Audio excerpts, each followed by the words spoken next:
Painted painless learning. જય Hind my dear વિદ્યાર્થીઓ, તમારી વાર્ષિક પરીક્ષાની તૈયારી તમે લોકો જોરદાર કરી રહ્યા છો. આ તૈયારીને શાર્પ કરવા માટે, આ તૈયારીને ધાર આપવા માટે તમારા માટે એક સરપ્રાઈઝ છે. સરપ્રાઈઝ છે એ માત્ર અમુક મિનિટમાં રિવીલ કરું છું.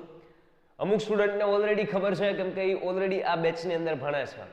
જે સ્ટુડન્ટને ખ્યાલ નથી એના માટેનો આ રીલોન્ચિંગનો વિડીયો છે કે આ રેન્કર્સ બેચ છે શું. જો મેં તમને હળવે એકદિન બેચનું નામ કહી દીધું, નામ છે રેન્કર્સ બેચ. શું છે, શા માટે છે, તો કે ભાઈ ધોરણ 9 ના સ્ટુડન્ટ છે એ એક્ઝામ માટે ફૂલ તૈયારી કરી રહ્યા છે. બટ આ એક્ઝામ માટેનું જે રિવિઝન છે એ શોર્ટ ટાઈમમાં, ઓછા સમયમાં કમ્પ્લીટ બધા વિષયનું કઈ રીતે થઈ શકે, આઈએમપી ક્વેશ્ચન્સ કઈ રીતે મળી શકે અને ફૂલ પ્રેક્ટિસ અને કોન્સેપ્ટ કેમ સમજાય, તો આ ઓછા સમયમાં બધો કાર્યક્રમ કમ્પ્લીટ કરવા માટે તમારા માટે લોન્ચ થઈ ગઈ છે રેન્કર્સ બેચ.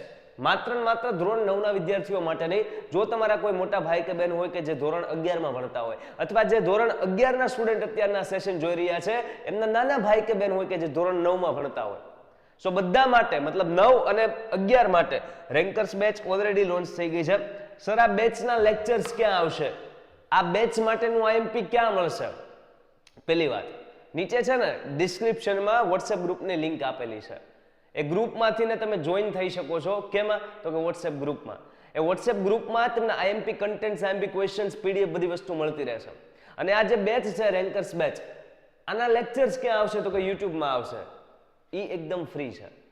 તમારા માટે આખું ટાઈમ ટેબલ છે, હું તમને સમજાવું વ્યવસ્થિત, ધ્યાન આપજો. તમને લોકોને જો ધોરણ 9 માટે છે એ સાયન્સ, મેથ્સ, ઇંગ્લિશ અને સોશિયલ સાયન્સ બધું કવર થઈ જશે. ધોરણ 11 માટે છે એ સ્ટેટ ને એકાઉન્ટ ને ઇંગ્લિશ ને આ બધા સબ્જેક્ટ છે તમારા કવર થઈ જશે. તમારા લોકો માટે જે ધોરણ 9 માં ભણે છે તો એ ધોરણ 9 નું અહીંયા આખું પ્લેલિસ્ટ મૂકેલું છે. ધોરણ 11 ની ચેનલ છે ને એ પેન્ટેડ કોમર્સ કરીને છે. તો પેન્ટેડ કોમર્સ લખશો ને એટલે એ બીજી ચેનલ આવશે. ત્યાં જઈને તમે પ્લેલિસ્ટ અને જેટલા લેક્ચર વયા ગયા છે, જે તમારે ચૂકાઈ ગયા છે એ બધા તમે જોઈ શકો છો. પણ જે સ્ટુડન્ટ, ધ્યાન આપજો દરેક વાત ઉપર, બરાબર છે, જે સ્ટુડન્ટ ધોરણ 9 માં ભણે છે અને એને જે આ બેચ શરૂ થઈ એને તો એકાદ અઠવાડિયું થઈ ગયું, તો એ જે લેક્ચર્સ ચૂકાઈ ગયા છે, એ જે આઈએમપી વયું ગયું છે, તો એ ક્યાંથી મેળવી શકશો તો કે આ જ ચેનલમાં ધોરણ 9 ના પ્લેલિસ્ટમાં જશો એટલે મેથ્સનું તમને આઈએમપી મળી જશે, વિજ્ઞાનનું મળી જશે, ઇંગ્લિશનું મળી જશે અને સમાજનું પણ આઈએમપી મળી જશે. ખ્યાલ આવે છે? ટોટલ અત્યાર સુધીમાં ઇંગ્લિશના 3 લેક્ચર્સ વ્યા ગયા છે તમારે, સમાજના 4 લેક્ચર્સ ચૂકી ગયા છો તમે, સાયન્સનો 1 લેક્ચર અને મેથ્સના 5 લેક્ચર્સ ચૂકી ગયા છો. આ દરેક લેક્ચર્સ છે ને એ 40 થી 45 મિનિટના હોય છે.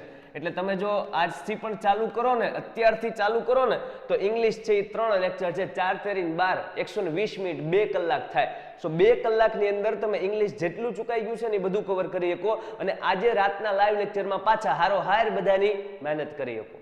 મુદ્દો ક્લિયર થાય છે? સેમ તમે મેથ્સમાં કવર કરી લ્યો, સાયન્સમાં અને સોશિયલ સાયન્સમાં પણ કવર કરી લ્યો.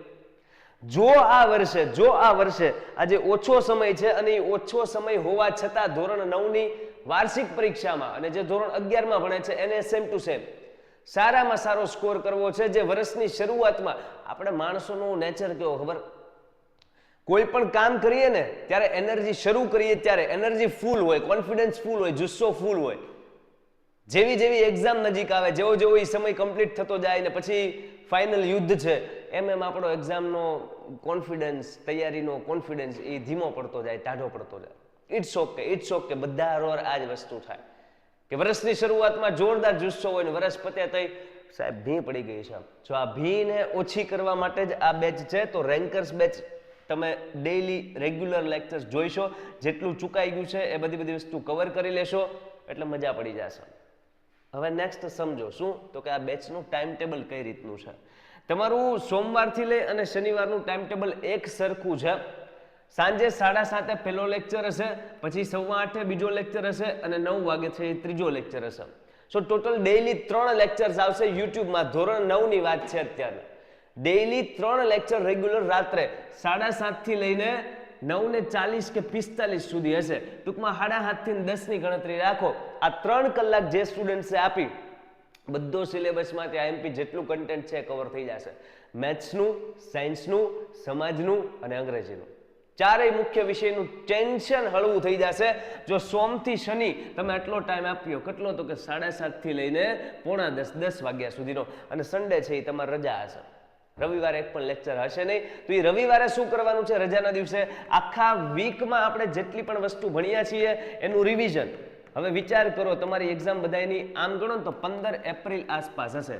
હવે જે તે સિટી પ્રમાણે, સ્કૂલ પ્રમાણે છે એ ડેટ આડેવડી હોઈ શકે, પણ 15 એપ્રિલ છે એ એપ્રોક્સિમેટ ડેટ છે. મોટા ભાગના સ્ટુડન્ટની સ્કૂલમાં એક્ઝામ લેવાશે. હવે આ ડેટ આવે ને ત્યાં સુધીમાં જો તમે આ જેટલા વીક વધ્યા છે, જેટલા દિવસો વધ્યા છે, એમાં ડેઈલી કરાવેલું ડેઈલી હારોહાર પાકું કરતા ગયા, યાદ રાખતા ગયા, સમજતા ગયા, પ્રેક્ટિસ કરાવે છે કરતા ગયા, થોડું ઘણું હોમવર્ક આપે એ પણ તમારે કરવાનું છે. ભાગવાનું નથી, ડરવાનું નથી, લડી લેવાનું છે. કેમ? 15 એપ્રિલને વાર જ ક્યાં છે? વાર જ ક્યાં છે? આખા વર્ષમાં જે મહેનત કરી છે ને એમાં કદાચ થોડી ઘણી કચાશ રહી ગઈ હોય તો હવે એ સમય આવી ગયો છે કે અહીંયાથી મહેનત છે ને એકદમ સરસ લેવલે કરો ને તો મસ્ત બૂસ્ટ મળી જાય તમારી પ્રિપરેશનને.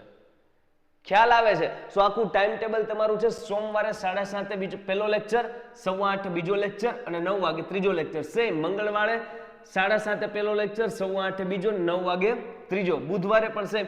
આખા વીકનું ટાઈમ ટેબલ સેમ છે. સન્ડે શું કરવાનું છે? આખા સોમથી શનિમાં ભણેલું તમે જે કંઈ પણ છે એનું રિવિઝન. ક્લિયર થાય? સો બસ આ બેચની ઇન્ફોર્મેશન મારે તમને દેવાની હતી. હવે આઈએમપી પીડીએફ ને જે કંઈ પણ જોતું હોય તો આ પીડીએફ ની લિંક નીચે આપેલી છે. આ પીડીએફ ખોલશો એટલે અહીંયા ટચ કરશો તો પણ વોટ્સએપ ગ્રુપમાં જોઈન થઈ શકશો, અને બાકી સીધી લિંક પણ ડિસ્ક્રિપ્શનમાં છે. સ્ટાન્ડર્ડ 9 વોટ્સએપ ગ્રુપ લિંક અથવા સ્ટાન્ડર્ડ 11 વોટ્સએપ ગ્રુપ લિંક. ખ્યાલ આવે છે? વધીએ છીએ આગળ. અને લાસ્ટ તમને એમ કહેવાનું કે જે સ્ટુડન્ટ હવે ધોરણ 10 ની અંદર આવવાના છે, જે સ્ટુડન્ટ ધોરણ 12 ની અંદર આવવાના છે, તો એના માટે ચેમ્પિયન બેચ 2026 ની ઓલરેડી લોન્ચ થઈ ગયેલી છે. આના પ્રી રજિસ્ટ્રેશન તમે અત્યારથી કરાવી શકો છો કે સર અમારે તમારી પાસે આખું વર્ષ ભણવું છે અને જોરદાર રિઝલ્ટ લાવવું છે. સો આ ચેમ્પિયન બેચની અંદર પણ તમારું સ્વાગત છે. તમારે રજિસ્ટ્રેશન કરવા માટે આ બેમાંથી એક નંબર ઉપર ફોન કરવાનો છે. ફોન કરીને નામ નંબર લખાઈ દેવાનો છે. બાકી મળીએ છીએ રાતના લાઈવમાં. રેગ્યુલર મહેનત કરવાની છે, બધા સબ્જેક્ટમાં મહેનત કરવાની છે, રિઝલ્ટ છે ને ભૂકા કાઢે એવું લાવવાનું છે. જય હિન્દ, જય ભારત. વાંચવા મળજો, સમય બગાડવાનો નથી. એક મિનિટ છે એ કિંમતી છે. 15 એપ્રિલ આવતા વાર પણ લાગશે નહીં. જય હિન્દ. Painted Painless Learning.